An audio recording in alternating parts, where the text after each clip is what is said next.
سورہ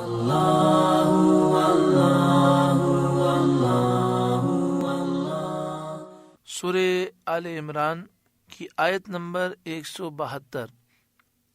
سورہ آل عمران کا 18واں رکوع اور چوتھے پارے کا 9واں رکوع۔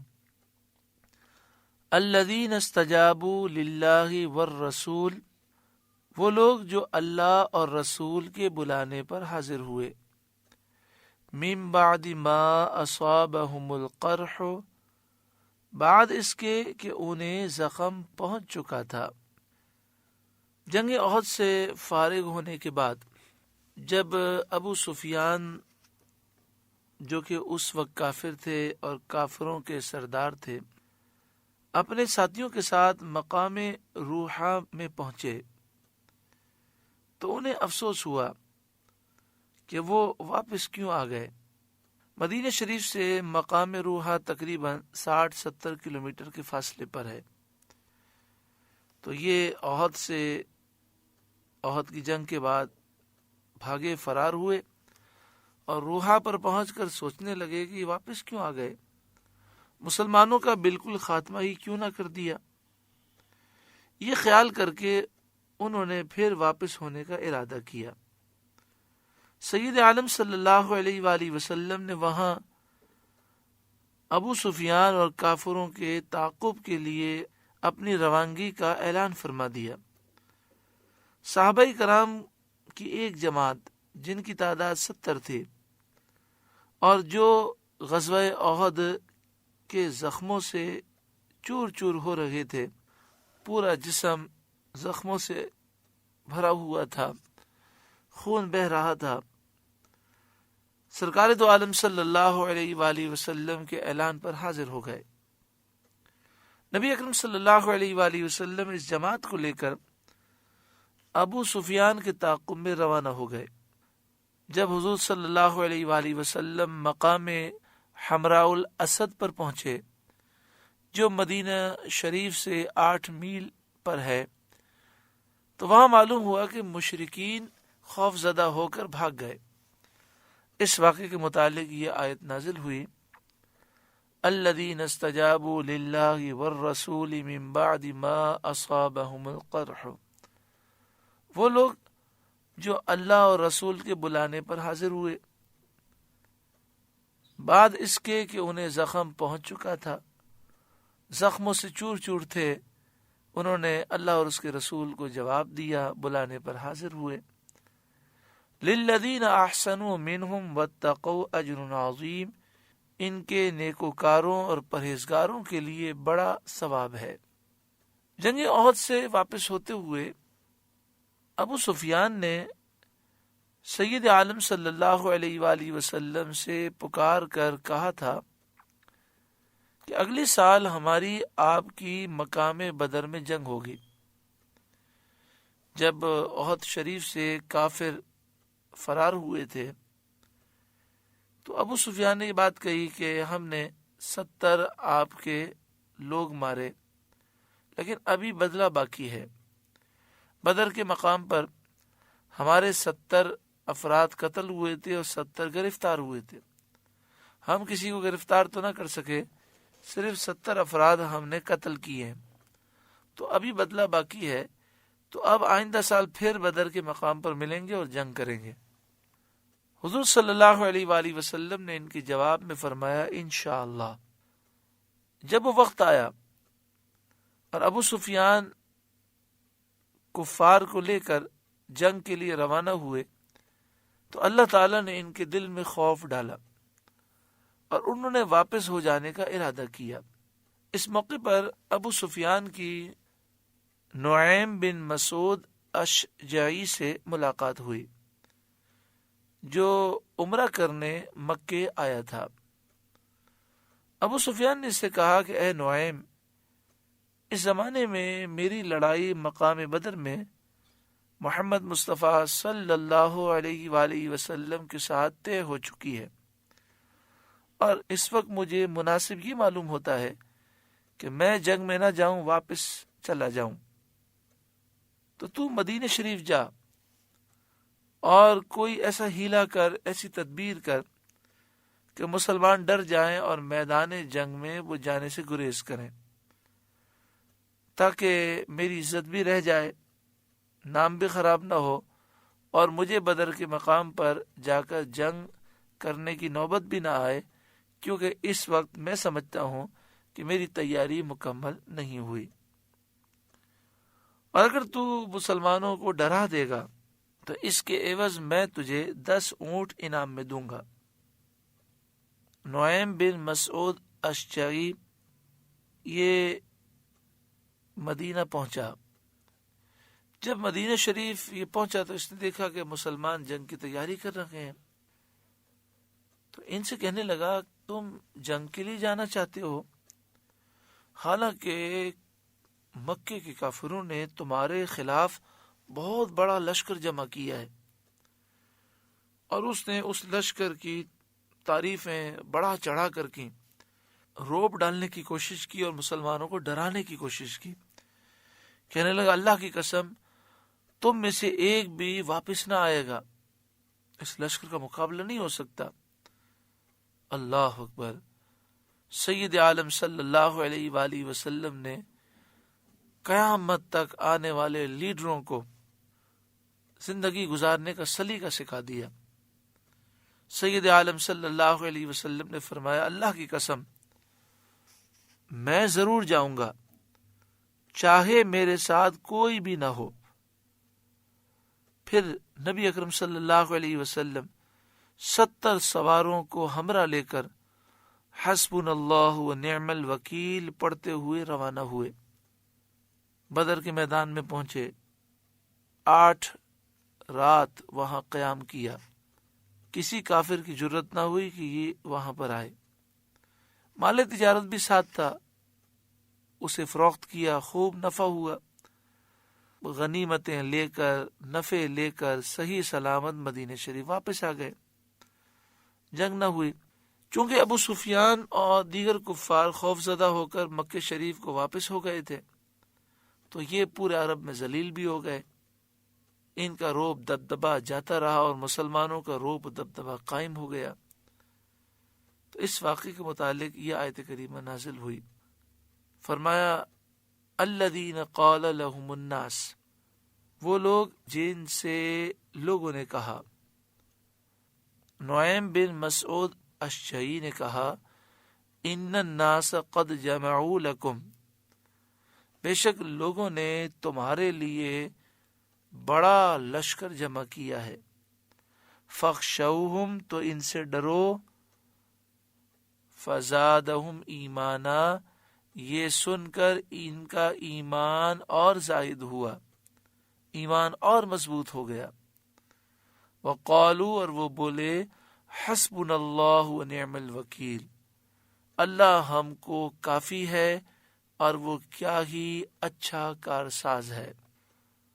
نبی اکرم صلی اللہ علیہ وآلہ وسلم جب 70 سواروں کو لے کر روانہ ہوئے تو آپ حسبنا اللہ و نعم الوکیل پڑھتے ہوئے جا رہے تھے۔ جو بھی کسی اہم کام میں بسم اللہ الرحمن الرحیم پڑھنے کے ساتھ اول آخر درود پاک پڑھ کر 450 مرتبہ حسبنا اللہ و نعم الوکیل پڑھے تو اس کی مشکل آسان ہو جاتی ہے اور اس کی حاجتیں پوری ہو جاتی ہیں۔ بہتر اس کا طریقہ یہ ہے کہ 2 رکعت نفل حاجت کی نیت سے پڑھیں۔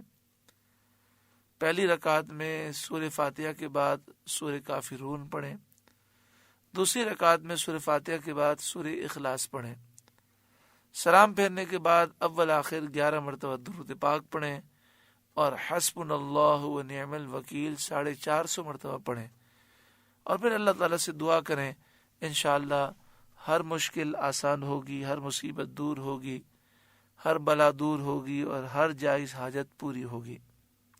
اسی طرح کسی اہم کام کی طرف جا رہے ہوں تو وضو کر کے جائیں اور حسبنا اللہ و نعم الوکیل کا ورد کرتے ہوئے جائیں۔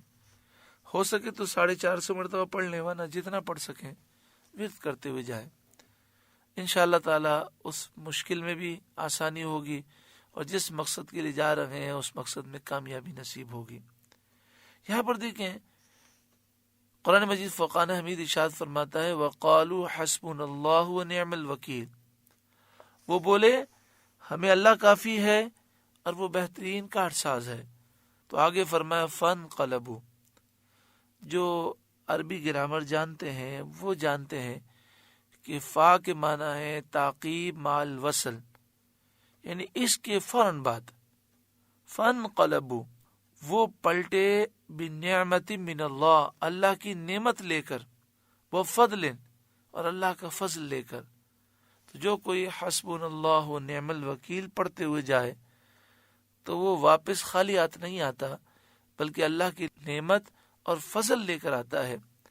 لم یمسسہم سوء، انہیں کوئی برائی نہ پہنچی۔ جو یہ پڑھتا ہے اور بھروسہ رکھتا ہے پھر اسے کوئی تکلیف نہیں پہنچتی۔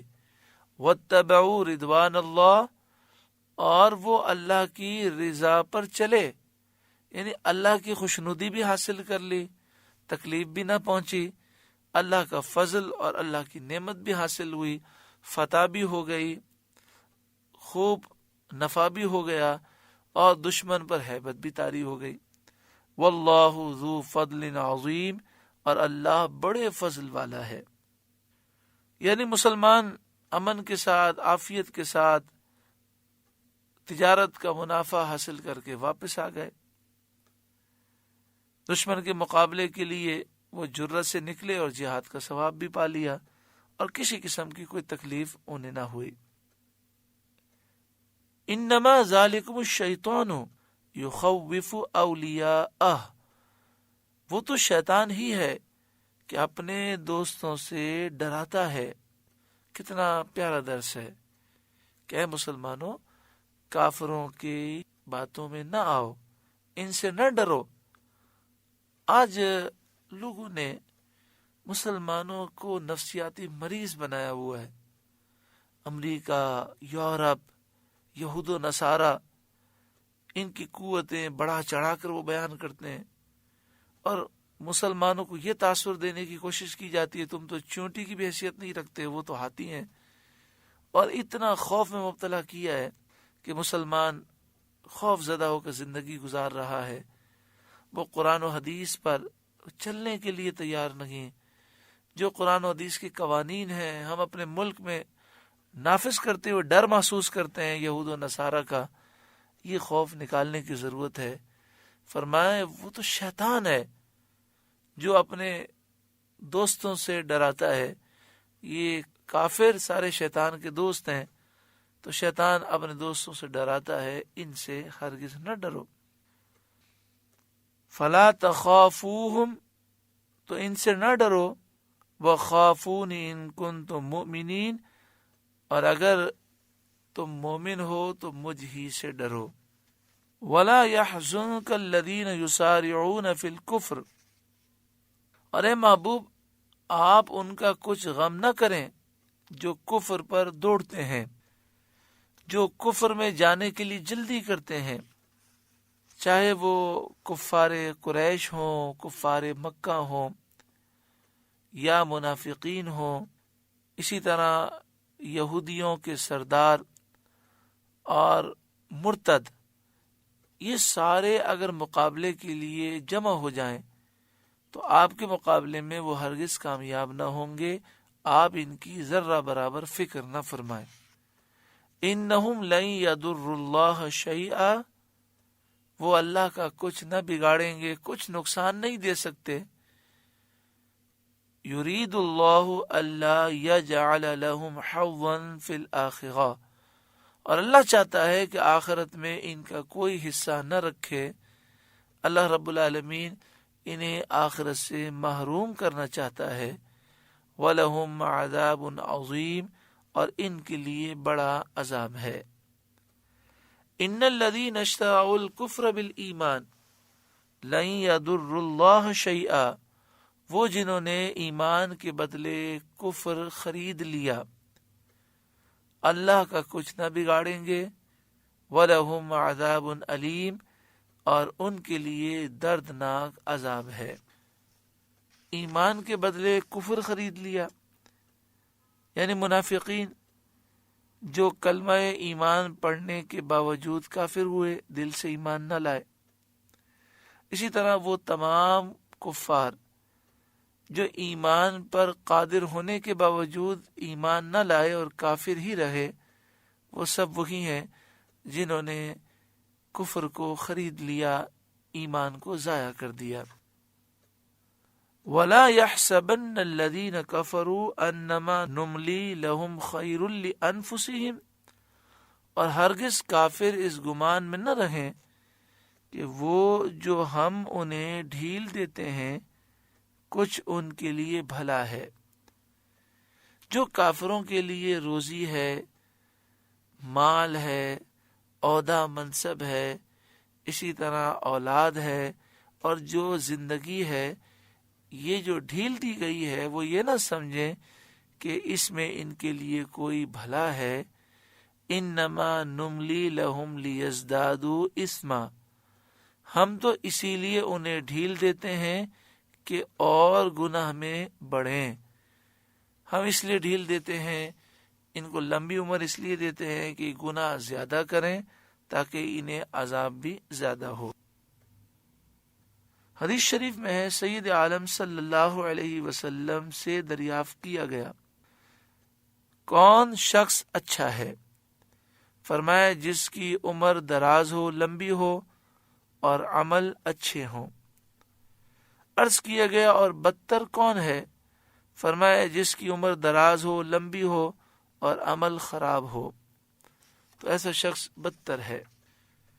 تو اس میں واضح درس ہے کہ مسلمان کافروں کے معاملات دیکھ کر پریشان نہ ہوں۔ انہیں جو ڈھیل دی گئی ہے اس لیے دی گئی ہے کہ یہ مزید اپنے ہلاکت کے سامان کریں۔ وَلَهُمْ عَذَابٌ مُّهِينٌ، اور ان کے لیے ذلت کا عذاب ہے۔ مَا كَانَ اللَّهُ لِيَذَرَ الْمُؤْمِنِينَ عَلَى مَا أَنْتُمْ عَلَيْهِ، اللہ مسلمانوں کو اسی حال پر چھوڑنے کا نہیں جس پر تم ہو، یعنی اے مسلمانوں تم اسی حال پر ہمیشہ نہ رہو گے، حَتَّى يَمِيزَ الْخَبِيثَ مِنَ الطَّيِّبِ، جب تک جدا نہ کر دے گندے کو ستھرے سے۔ اس وقت مومن اور منافق مل کے رہتے تھے، تو فرمایا کہ اللہ تعالی خبیث کو طیب سے جدا کر دے گا۔ خبیث سے مراد منافق ہے، جو حضور کا گستاخ ہے، بے ادب ہے، جس کے دل میں حضور کی محبت نہیں، ایمان نہیں۔ اور طیب سے مراد وہ مومن ہے جس کا دل عشق رسول سے بھرا ہوا ہے، جو عاشق رسول ہے، ایمان کی دولت جس کے دل میں ہے۔ تو فرمایا تم ہمیشہ اس حال میں نہ رہو گے جس حال میں اب ہو۔ تو پھر ایک وقت آیا اور منافقین جدا کر دیے گئے۔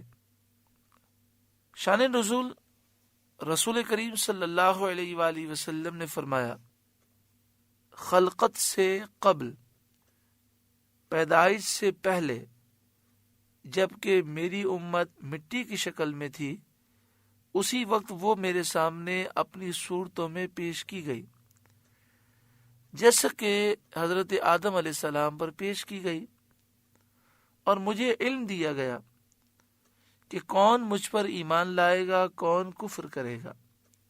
یہ پیارے آقا صلی اللہ علیہ وآلہ وسلم نے بیان فرمایا کہ میری ساری امت مجھ پر پیش کر دی گئی، اور مجھے بتا دیا گیا کہ ان میں سے کون ایمان لائے گا اور کون کفر کرے گا۔ یہ خبر جب منافقین کو پہنچی تو انہوں نے مذاق اڑانے کے لیے کہا کہ محمد صلی اللہ علیہ وسلم کا گمان ہے کہ وہ یہ جانتے ہیں کہ جو لوگ ابھی پیدا بھی نہیں ہوئے، ان میں سے کون ان پر ایمان لائے گا، کون کفر کرے گا، حالانکہ ہم ان کے ساتھ ہیں اور وہ ہمیں نہیں پہچانتے۔ یعنی منافقوں نے اپنی عادت کے مطابق نبی اکرم صلی اللہ علیہ وسلم کے علم پر اعتراض کیا۔ حضور کے علم پر اعتراض کرنا یہ منافقوں کا طریقہ ہے۔ آج بھی آپ کو کوئی بھی نظر آئے جو سرکار دو عالم صلی اللہ علیہ وسلم کے علم پر اعتراض کرنے والا ہے، سمجھ جائیں کہ یہ اسی قبیلے سے ہے۔ اس پر سید عالم صلی اللہ علیہ وسلم نے منبر پر قیام فرما کر اللہ تعالیٰ کی حمد و ثنا کے بعد فرمایا، ان لوگوں کا کیا حال ہے جو میرے علم میں تان کرتے ہیں، تانا دیتے ہیں۔ آج سے قیامت تک جو کچھ ہونے والا ہے، اس میں سے کوئی چیز ایسی نہیں ہے جس کا تم مجھ سے سوال کرو اور میں تمہیں اس کی خبر نہ دوں۔ میں تمہیں اس کی ضرور خبر دوں گا، پوچھو۔ عبداللہ بن حذافہ سہمی رضی اللہ تعالیٰ عنہ نے کھڑے ہو کر کہا، میرا باپ کون ہے یا رسول اللہ صلی اللہ علیہ وسلم؟ فرمایا حذافہ۔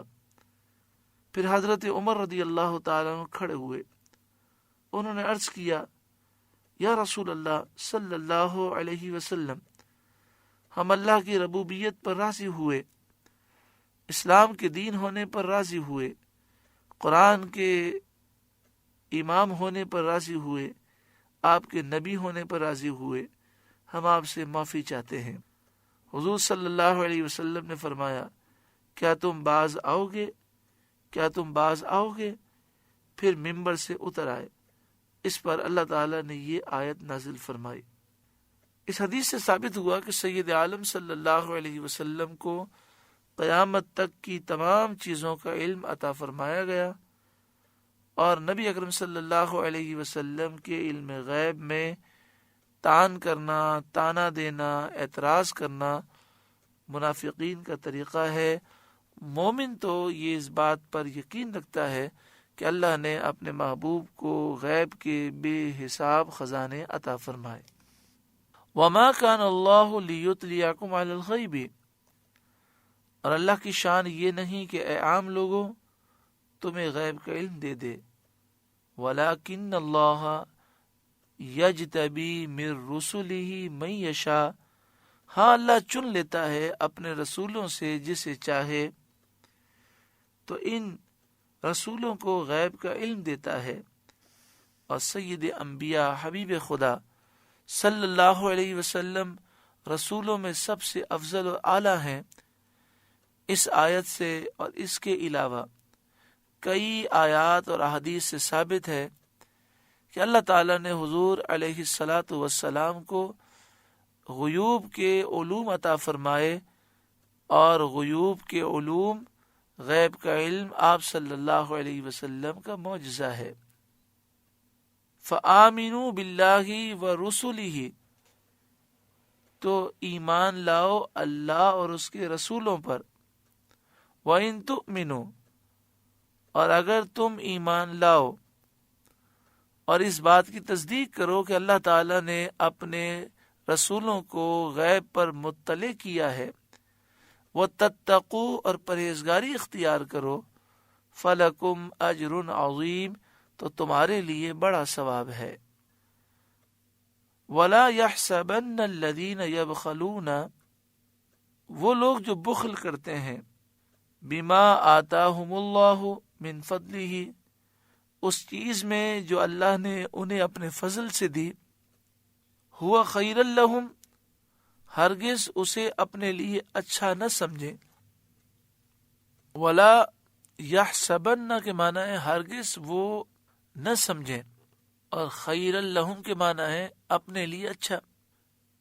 تو جو لوگ اس چیز میں بخل کرتے ہیں جو اللہ نے انہیں اپنے فضل سے دی، ہرگز اس بخل کرنے کو، اس کنجوسی کرنے کو وہ اپنے لیے اچھا نہ سمجھیں۔ بل ہوا شر لہم، بلکہ وہ ان کے لیے برا ہے۔ پھر اس آیت کریمہ کو سماعت کریں۔ کاش دل میں قرآن کا نور اتر جائے اور ہمیشہ کے لیے بخل سے نجات مل جائے۔ وَلَا يَحْسَبَنَّ الَّذِينَ يَبْخَلُونَ بِمَا آتَاهُمُ اللَّهُ مِن فَضْلِهِ هُوَ خَيْرًا لَهُمْ، اور جو بخل کرتے ہیں، کنجوسی کرتے ہیں اس چیز میں جو اللہ نے انہیں اپنے فضل سے دی، ہرگز اس بخل کرنے کو، مال بچانے کو اپنے لیے اچھا نہ سمجھیں، بل ہوا شر لہم، بلکہ وہ ان کے لیے برا ہے۔ سیطوقون ما بخلوا به یوم القیامہ، ان قریب وہ جس میں بخل کیا تھا قیامت کے دن ان کے گلے کا طوق ہوگا۔ وہ مال جس کو اللہ کی راہ میں خرچ نہ کیا اور بخل کیا، وہ مال قیامت کے دن ان کے گلے کا توق بن جائے گا۔ بخل کی تعریف میں حضرت صدر الافاضل مولانا نعیم الدین مراد آبادی علیہ رحمہ لکھتے ہیں، بخل کے معنی میں اکثر علماء اس طرف گئے ہیں کہ واجب کا ادا نہ کرنا بخل ہے، یعنی جہاں مال خرچ کرنا فرض ہے، واجب ہے یا سنت مؤکدہ ہے، وہاں مال لازمی خرچ کرنا چاہیے۔ زکوٰۃ پوری انسان ادا کرے، قربانی واجب ہے تو اسے ادا کرے، صدقہ فطر ادا کرے، اگر منت مانی ہے تو اسے پورا کرے، والدین اور بیوی بچوں کے جو حقوق لازم ہیں، ان کی جو ضروریات ہیں اس میں مال خرچ کرے۔ فرماتے ہیں بخل کے معنی میں اکثر علماء اس طرف گئے ہیں کہ واجب کا ادا نہ کرنا بخل ہے، اسی لیے بخل پر شدید وعیدیں آئی ہیں۔ چنانچہ اس آیت میں بھی ایک وعید آ رہی ہے۔ ترمذی کی حدیث میں ہے کہ بخل اور بدخلقی یعنی بد اخلاقی اور کنجوسی، یہ دو برائیاں ایماندار میں جمع نہیں ہوتی، یعنی مومن کنجوس نہیں ہوتا اور بد اخلاق نہیں ہوتا۔ اکثر مفسرین نے فرمایا یہاں بخل سے زکوٰۃ کا نہ دینا مراد ہے۔ بخاری شریف کی حدیث میں ہے کہ جس کو اللہ نے مال دیا اور اس نے زکوٰۃ ادا نہ کی، قیامت کے دن وہ مال سانپ بن کر اس کو توق کی طرح لپٹے گا اور یہ کہہ کر ڈستا جائے گا کہ میں تیرا مال ہوں، میں تیرا خزانہ ہوں۔ ہماری بہنیں عبرت حاصل کریں، بہت سی بہنیں مال بھی رکھتی ہیں، سونا بھی ہے ان کے پاس، لیکن اس کی زکوٰۃ ادا نہیں کرتے، قربانی بھی بسا اوقات وہ نہیں کرتے، اور وہ یہ سمجھتی ہیں کہ ہم کمانے نہیں جاتے۔ حالانکہ شرعی مسئلہ یہ ہے کہ سونا چاندی ہے، روپے پیسے ہیں، اور وہ نصاب کی مقدار ہے، سال گزر گیا تو کمانے جائیں یا نہ جائیں اس میں سے زکوٰۃ نکالنا ضروری ہے۔ قربانی کا وقت آ جائے اور صاحب استطاعت ہے، یعنی قربانی واجب ہے تو قربانی کرنا ضروری ہے، صدقہ فطر دینا ضروری ہے۔ اب یہ کہا جائے کہ ہمارے شوہر نہیں دیتے تو شرعی مسئلہ سمجھ لیں، جو مال کی مالک ہے خاتون، زکوٰۃ اسی پہ لازم ہے۔ اگر شوہر دے دے تو یہ اس کا احسان ہے، اگر نہ دے تو کل بروز قیامت یہ کہہ کر نجات نہ ہوگی، جان نہ چھوٹے گی، اور یہ مال دنیا میں وبال ہو جائے گا۔ پھر بڑا افسوس ہوتا ہے، خواتین مال چھپا چھپا کر بچا بچا کر رکھتی ہیں، پھر ایک دن موت آ جاتی ہے اور سارا مال ورثہ میں تقسیم ہو جاتا ہے۔ کیا مال کام آئے گا؟ جو مال اللہ تعالیٰ نے دیا ہے اسے اللہ کی راہ میں خرچ کریں، کم از کم جو فرائض ہیں، واجبات ہیں، سنت مؤکدہ ہیں، اسے تو ادا لازمی کریں، کیونکہ جس نے یہ ادا نہیں کیا وہ گناہ گار ہوگا۔ وَلِلَّهِ مِيرَاثُ السَّمَاوَاتِ وَالْأَرْضِ، اور اللہ ہی وارث ہے آسمانوں اور زمین کا، آسمان و زمین کا مالک اللہ ہی ہے، وہی ہمیشہ رہنے والا ہے، باقی ہے، ساری مخلوق فانی ہے، ساری مخلوق کی ملکیت اور ان کا مال باطل ہونے والا ہے، ان کی ملکیت ختم ہونے والی ہے۔ بہت بڑی نادانی ہے کہ ہمیں جو مال ملا ہے وہ ناپائیدار ہے، ہم بھی فانی، ہمارا مال بھی فانی، اب اس مال میں ہم بخل کریں اور اللہ کی راہ میں نہ دیں۔ وَلِلَّهِ مِيرَاثُ السَّمَاوَاتِ وَالْأَرْضِ، آسمان و زمین کا مالک اللہ ہی ہے۔ وَاللَّهُ بِمَا تَعْمَلُونَ خَبِيرٌ، اور اللہ تمہارے کاموں سے خبردار ہے۔ سورہ آل عمران کا 18واں رکوع مکمل ہوا۔ اللہ رب العالمین اس رکوع کے نور سے ہم سب کو روشن منور فرمائے، خاص طور پر جو ہمارے بھائی، ہماری بہنیں زکوٰۃ پوری ادا نہیں کرتے، اللہ انہیں توفیق عطا فرمائے کہ زکوٰۃ پوری ادا کریں، صدقہ فطر دیں، قربانی کے واجب کو ادا کریں اگر قربانی واجب ہے، اگر کسی نے حج نہیں کیا اور حج فرض ہو چکا ہے تو حج ادا کریں۔ اللہ تعالیٰ سب کو توفیق عطا فرمائے، سب کو نور سے روشن و منور فرمائے، آمین بجاہ سید المرسلین صلی اللہ علیہ وآلہ وسلم۔ اللہ اللہ اللہ